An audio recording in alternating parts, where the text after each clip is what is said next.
Hello guys, हमारे new blog में आप सभी का स्वागत है। चल रहे हैं सब अपने पितरों के लिए अपनी पूजा पाठ करवा रहे हैं और खुद से भी कर रहे हैं। जैसे कि सुबह सुबह जो भी जल का लोटा और जो भी चंदिया वगैरह जो देते हैं वो सब लोग अब कर ही रहे हैं और ये करना भी चाहिए। कहते हैं कि पितृदोष के लिए ये 16 दिन माने गए हैं, तो साल में ये 16 दिन पितरों के लिए होते हैं। घर में ही होता है ये श्राद्ध वगैरह, तो हमारा भी श्राद्ध है। ये अपनी सासू माँ का और ससुर जी का तो है एकादशी का, सासू माँ का है साते का, तो साते छठ दोनों एक हो गई हैं। तो अभी हमारा पड़ेगा शायद 23 तारीख का था, वो ददिया ससुर का था। तो हमारी फैमिली काफ़ी बड़ी है, तो एक एक करके सब लोग करते हैं। तो वो हमारी चाची जी ने किया है, क्योंकि हमारी सासू माँ तो ख़त्म हो गई, तो हमारी चाची सासू माँ है, तो उन्होंने किया है हमारी ददिया ससुर जी का, और हम करेंगे अपने ससुर जी का और सासू माँ का। तो ससुर जी का करती हैं हमारी बहन बड़ी वाली, और मैं करती हूँ अपनी सासू माँ का। तो जो भी कर लेती हैं मिलजुल के, कभी वो ससुर जी का कर देती हैं, कभी सासू माँ का कर देती हैं, लेकिन सारी फैमिली मिलके ही करती है। यही रीति रिवाज चली आ रही है और अभी हमारी फैमिली में कोई इत्तेफाक नहीं है, और फैमिली सारी जॉइंट ही समझो, कहते हैं जॉइंट फैमिली। तो खाना पीना सबका अलग है, लेकिन मन धन सब अभी एक ही है। इससे संबंधी एक बात आई है, बार बार कोई जन वो करता है कमेंट। जैसे कमेंट में बहुत सारे लोग तो बहुत अच्छी अच्छी बातें करते हैं, पर लेकिन एक दो ऐसे व्यक्ति हैं, उन्हें घर में आग लगाने के सिवा कुछ नहीं सूझता। उन्हें आग लगाने को बहुत मज़े आ रहे हैं, लेकिन आग ऐसे नहीं लगेगी कि वो चाहते हैं कि सपना को और भी ज़्यादा दुख मिले। यहाँ से छोड़ दिया सबने, और अब वो चाहता है कि इस परिवार से भी मैं दूर कर दूँ उसको। तो वो चाहे कितनी सारी कमेंट कर ले, कुछ भी कर ले, कि वो नीतू को टाइम नहीं दे पाता है, रॉकी वहाँ क्यों डला रहता है, उसको वहाँ पे नहीं रहना चाहिए। तो वो उसका मैटर नहीं है, वो मेरा मैटर है, मेरी फैमिली है, मेरे बच्चे हैं और मेरी लड़की है। जो चाहेंगे हम, मेरी बहू है, और बहू अकेली कैसे अकेली है, वो मेरी सारी फैमिली के साथ रहती है। आज तो आपने कमेंट में लिख दिया, उस दिन क्यों नहीं लिखा जिस दिन वो गोवा काम करता था, गोवा रहता था। तो आज तो वो उसके दुख में, और दुख में मेरी बच्ची मेरे लिए भगवान ने ऐसी फेंक दी जैसे कि वो अभी शादीशुदा है ही नहीं, उसे कुछ भी किसी का सहारा नहीं है। तो वो तो मेरे लिए अब ये समझो मैं पाल रही हूँ दोबारा से। जो भी बच्चियाँ हैं उनको मैं अपना दर्जा दे रही हूँ। मैं उसके तो ना तो दादी दादा का सर पे हाथ है, ना ही कोई मम्मी पापा का नहीं है, ना ही कोई बुआ वगैरह, कोई भी रिश्ता नहीं है उन बच्चियों के ऊपर। और आप कमेंट करते हैं कि रॉकी अपनी बीवी को टाइम नहीं देता है।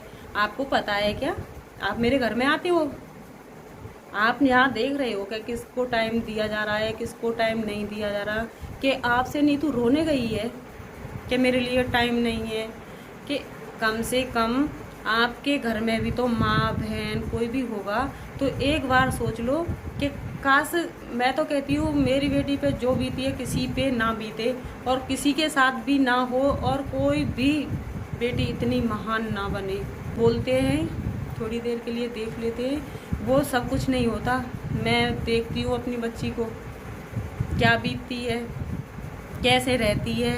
आप लोग तो देखते हैं वो अच्छी है, हिम्मत वाली है। मैं सब लोगों की नहीं कह रही हूँ, सब लोग बहुत अच्छे हैं और बहुत मेरी बच्ची का साथ दे रहे हैं, लेकिन एक दो व्यक्ति ऐसा है उनमें इतनी जलन हो रही है कि इसको मार दे क्या। और कान खोल के सुन लो, ना ही तो हम बेटी को छोड़ेंगे। और उसने, आपने शायद एक वीडियो नहीं देखा, उसने क्या बोला था जब मेरी बहन पे विपदा पड़ी है, और तब तो वो अपने सास ससुर के साथ ही रहती थी, खूब अच्छे से रह रही थी, और हमने तो ये सपने में भी नहीं सोचा था कि ये दिन भी आएगा उसकी ज़िंदगी में। लेकिन फिर भी कह दिया था मेरे बच्चे ने तो कि सबसे पहले माँ बाप बहन, समझ रहे हो ना, उसके बाद नीतू। तो नाज खाते हैं हम, अपने बच्चों को हम संभालते हैं, नीतू को हर तरह से हम संभालते हैं। तो आपको कैसे लग गया कि नीतू को टाइम अच्छा, नीतू के पास ही रॉकी रहेगा, कमा के क्या आप दे जाओगे? अब तो आपको दिख रहा है कि बहन के साथ है, बहन पे विपता पड़ेगी तो क्यों नहीं रहेगा, वो रहेगा। नीतू घर को संभालेगी क्योंकि उनके पास बच्चे हैं। मैंने भी, रॉकी, बॉबी, सपना छोटे छोटे थे तो इनके पापा नौकरी करते थे, गाड़ी चलाते थे, तो मैंने ही इनको रखा है, मैंने ही इनको पाला है। मैं भी अपने सास ससुर के साथ रहती थी, तो वक्त आने पर सास ससुर इधर उधर चले जाते थे तो मैं भी घर रहती थी अकेली, क्योंकि ये गांव में अकेला कोई नहीं रहता। मेरा बहुत बड़ा परिवार है, सब मिलजुल के रहते हैं। और आपने सब कुछ देखा है, देखते हुए भी अनजान बन रहे हो। आपने सब कुछ देखा है, मेरा परिवार कितना मिला जुला है, कितनी बड़ी फैमिली है, लेकिन आपको तो मुंह उठा के कुछ भी कह दो, वही कहना अच्छा लग रहा है।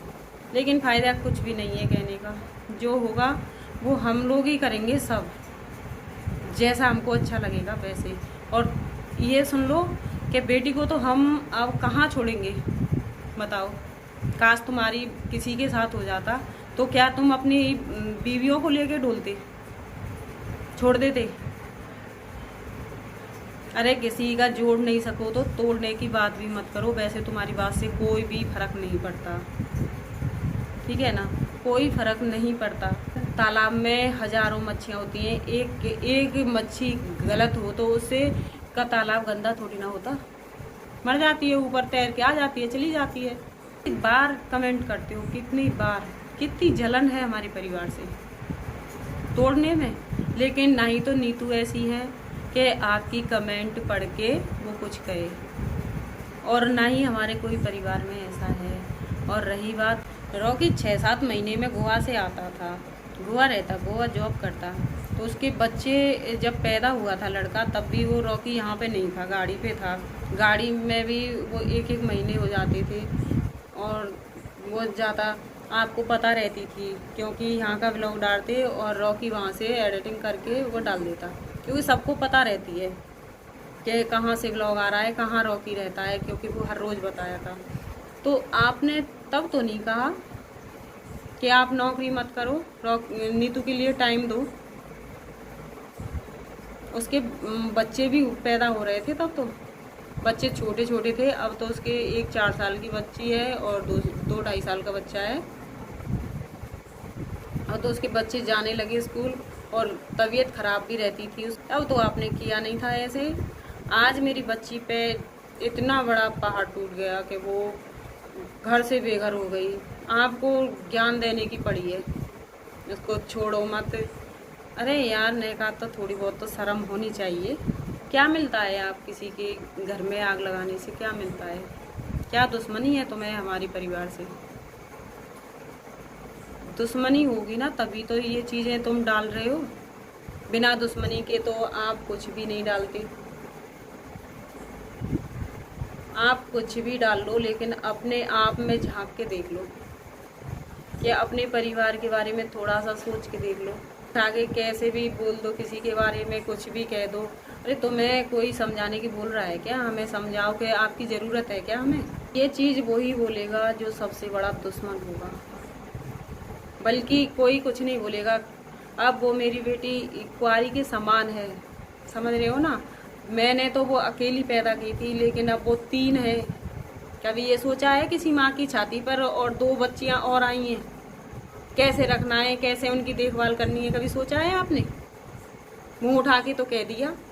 उसका कर्म नहीं है, धर्म नहीं है, उसका भाई नहीं है वो उनका, क्यों नहीं निभाएगा? भाभी नहीं है वो उसकी, भाभी को भी निभाना पड़ेगा और भाई को भी निभाना पड़ेगा। अगर अकेला भी रहना पड़ेगा 1-8 महीने तो रहना पड़ेगा। वो उनकी सगी बहन है, कोई सौतेली नहीं है। और इस घर में और यही रिवाज चली आ रही है कि दुख सुख में सब साथ रहते हैं। कभी भी हम हक नहीं जमाते थे उसके दुख के कारण कि उन्हें दुख ना मिले, तो हमेशा हम दब के ही रहे हैं। लेकिन सोचने पे कोई कंट्रोल ही नहीं है कि मुँह उठाया, बोल दिया, वक वक जग जग, बस।